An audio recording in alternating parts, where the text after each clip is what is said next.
They are. They're building something. Yeah. I don't know. It's the bar, so it's important Fair. for later. No, I agree. Yeah. So if you want to start again, we'll take another stab at it. Yeah. So I guess I should do an intro too, because Sure. that would help. You Yeah. know? No worries.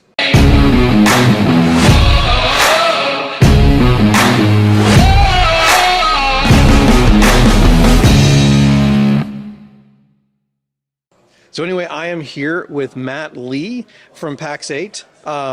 Let's see. How have I described you in the past? Because I got to come up with something different. How about cybersecurity expert to the stars?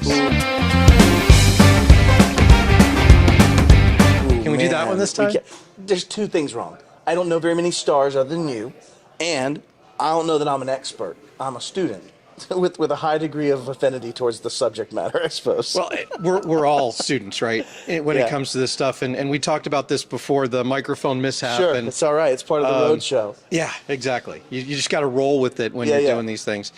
But we were talking about how in IT things evolve quickly. Yeah. But when it comes to cybersecurity in specific, it's evolving even faster.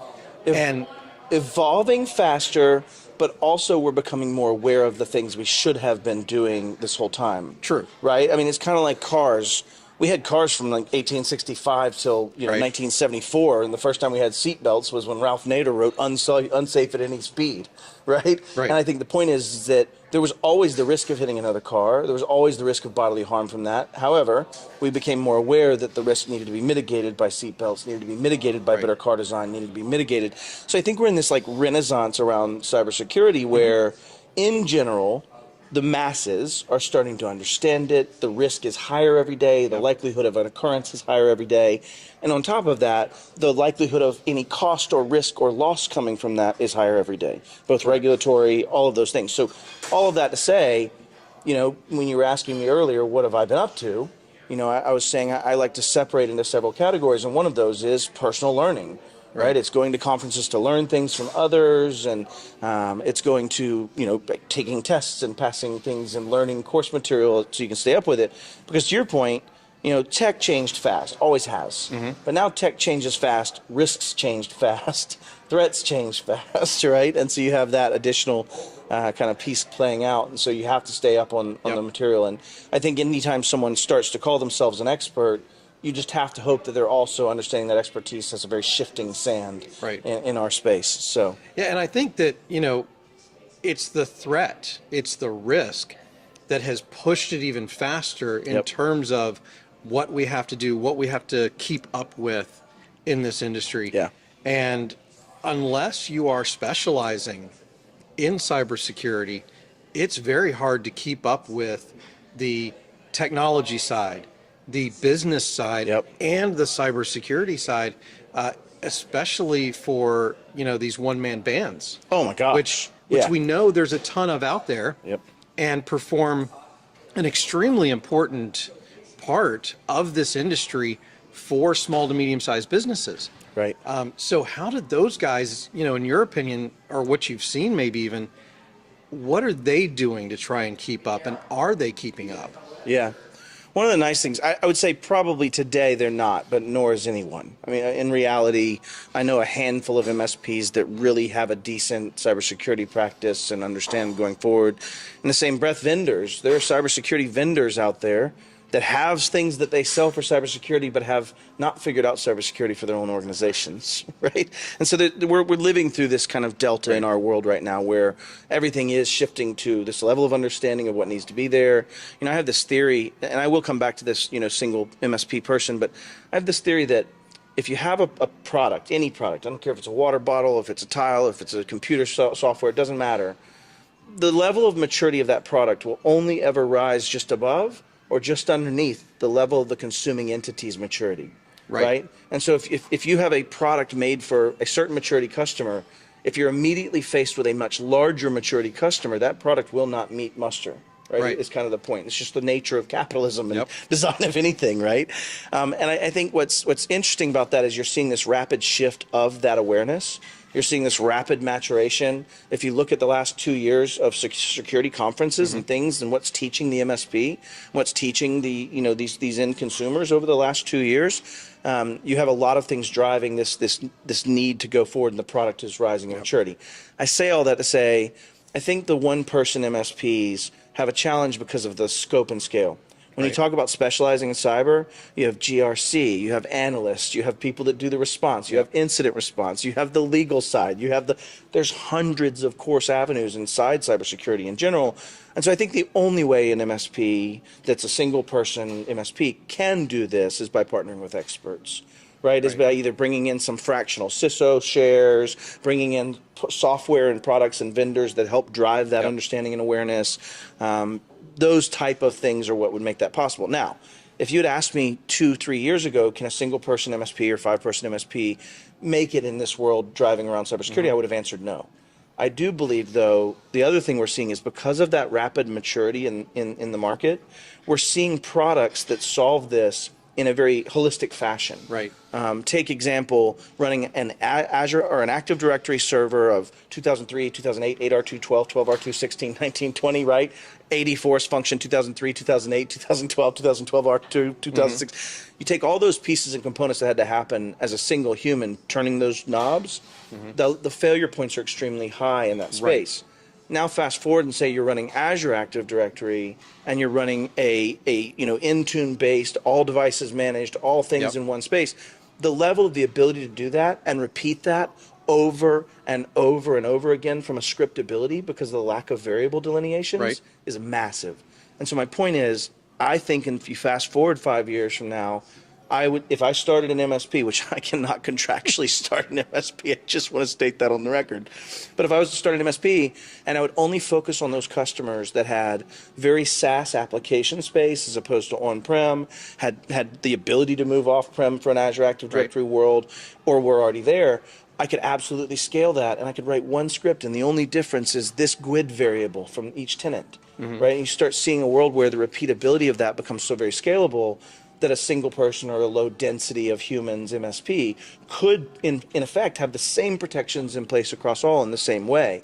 Therefore, limiting the amount of knowledge body they might have to have other than what those mature entities and partners are bringing to the table, if that makes sense. So it makes perfect sense, because what I'm seeing is a lot more, because we have the cloud-based solutions now. We're seeing automation. See people using regular words that other people understand instead of the way I put it out. Well, that's my job, right? That's the marketing person. Yeah, in me, fair, right? fair. Is, they're using the automation that these vendors are providing. Yes. Nerdio for precisely.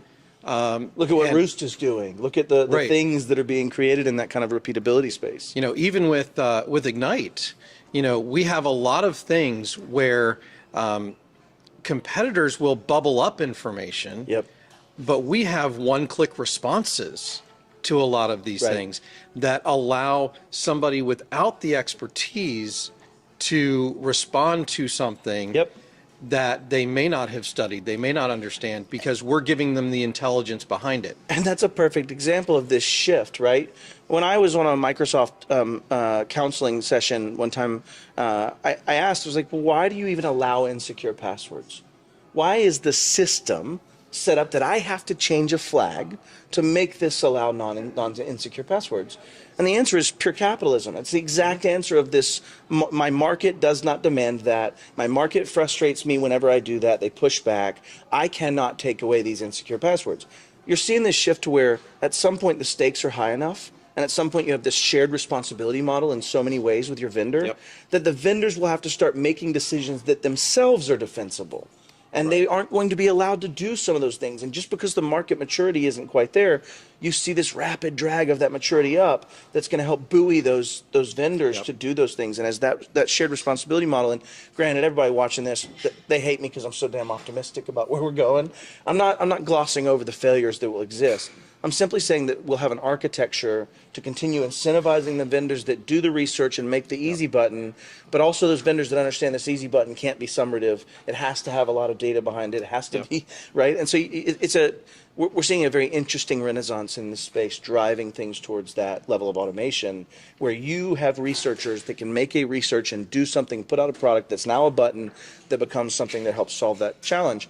But the other side of this coin is, I didn't do that on purpose. I didn't throw any dishes. Yeah, I know. Yeah. It's live on set, man. It's what happens. It's live on set and doing it, just.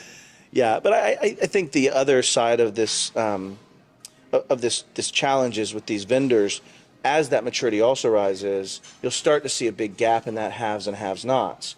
Because the other side of the problem with a low consumer maturity is that you can kind of get away with pushing back things that don't drive new revenue for a very long time, right? And what I was starting to say was, a lot of these vendors that have their own house not in order, that have bad code, legacy tech debt, tons of vulnerabilities and challenges because they didn't put money into recoding something, are also the same vendors out there screaming, we'll stop every threat. We're 100% bulletproof. We'll recover you in every way. You cannot fail. And those type of histrionics, those type of marketing kind of puffery will also wane as the maturity goes up, right? Like drugs don't come out and say we're going to solve every problem. They have some empiricism to them that tell you what the risk rates are, what the challenges, side effects, right, that kind of thing. Like your skin's going to be nice, but you won't be able to breathe outside or see sunlight. But these type of things.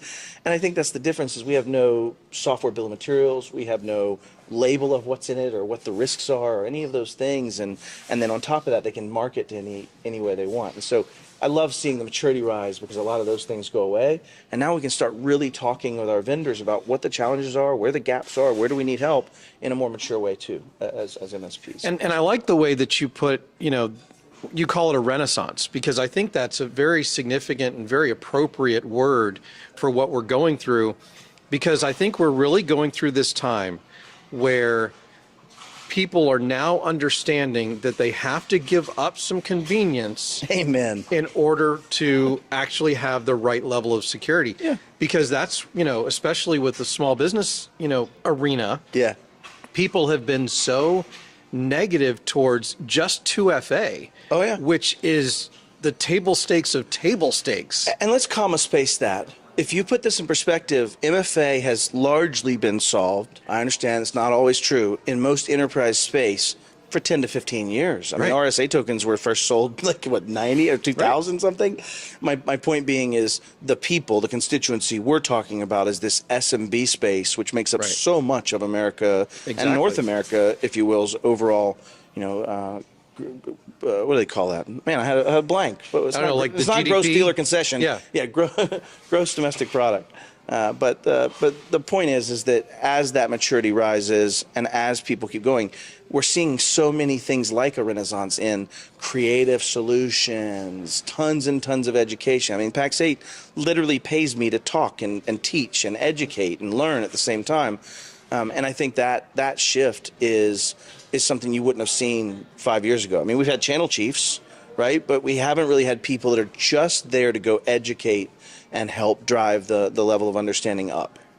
Most channel chiefs were the right hand to shake, or the person who helped solve your problem inside an organization. Yep. It was me. Yeah. And I'm kind of that other me in the same breath, where you're starting to see people understand evangelism, I guess, in one way to describe it, but also education, kind of thought leadership, driving those things forward.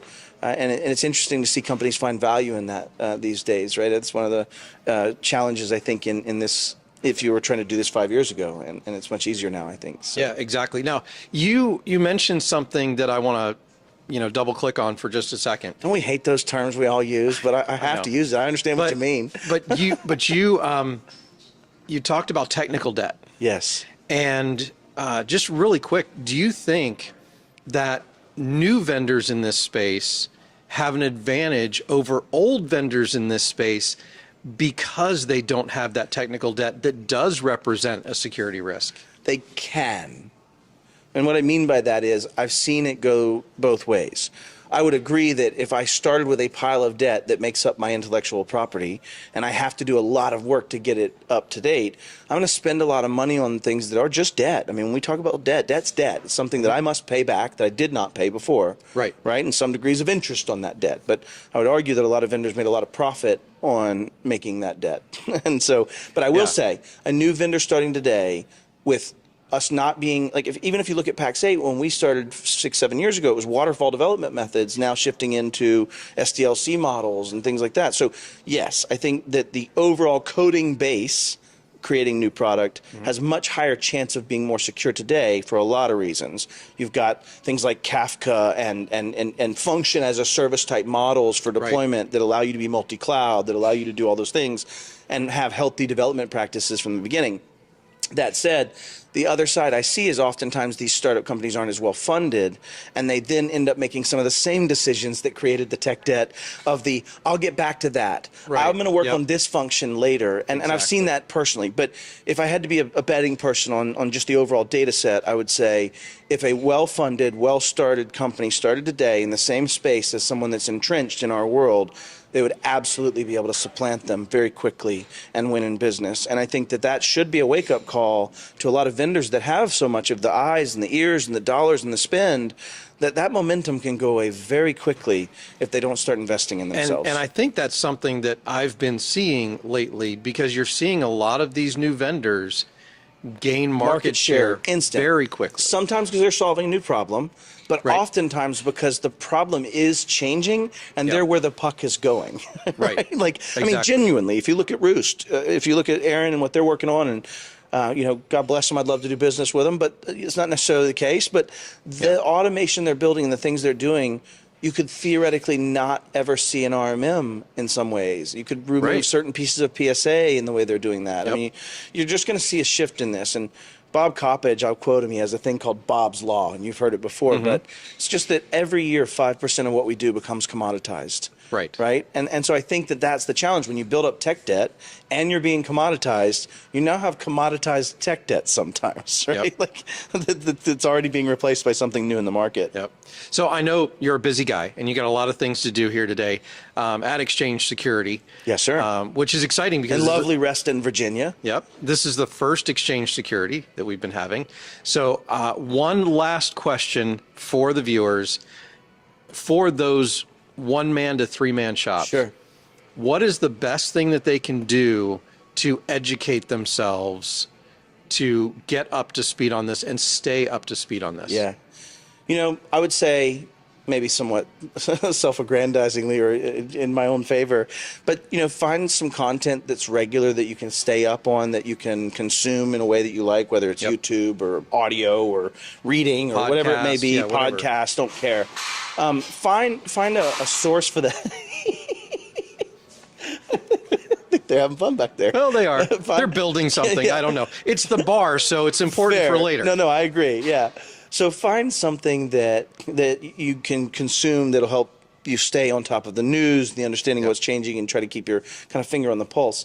But the other aspect I'd say is try to find a platform and learn it the best you can, whether that's Google or whether that's Amazon or whether that's Microsoft in my case, and then start realizing that as those platforms grow, you only need to, being summative, you only need to understand the components and how they're being built and how to apply them and stay up with those changes in that platform rather than the entire boiling the ocean body of knowledge around cybersecurity. And I say that because, you know me, I'm a little data guy, but I don't mean to be summative, but just saying if you stay abreast of what the winds of change and the threats are, and you stay on a single platform, then the applicability of those two become very easy to do. The other thing I would say is use TryHackMe. Gamification type models to stay up are very good, and they're developing rapidly. I do a new TryHackMe room almost every day as just part of my own ongoing, and it lets you, when Log4j comes out, use it and see what it does so that you understand it. And so if you're a kinesthetic learner, then that would be a methodology I like to use, which is get my hands in it and make it very easy to do that. So I don't have to build up an elaborate lab and do it. Nope, just pop in, run a room, and I'm out in 7 minutes. You know what I mean? I love the proof of concept stuff that you do on your YouTube channel. Oh, thank you. You know, if you guys haven't checked it out, check out his YouTube channel, follow it. Beard banter is always it's fun. You know, I don't think I qualify. No, we're going to get you on a beard banter. This um, is beard banter-esque as we sit here. So, you know, we're going to have one. Okay. It might even be this topic. You never know. But, who knows? But anyway, I know you're busy. Yeah, I want thank you, brother. to give you a chance to get back to it. Thank you very Appreciate much you, again as always. for joining me. Hopefully, it And, won't be a year till next one. No, well, I mean, we're coming up on. Oh, we'll be at you know, we'll be at Conference IT Row. Nation, Yeah, DattoCon. You know, it's all coming up. Yeah, and I hope to see you all out there. Come see us, absolutely. and you know, it's always nice. Stop by the Ignite booth. Stop by the Pax8 booth. I'll be there most of the time. So. Yeah, and you know, we both carry our cameras, so. Yeah, we could suck you into one of these. That's right. Thanks, brother. Anytime. See you.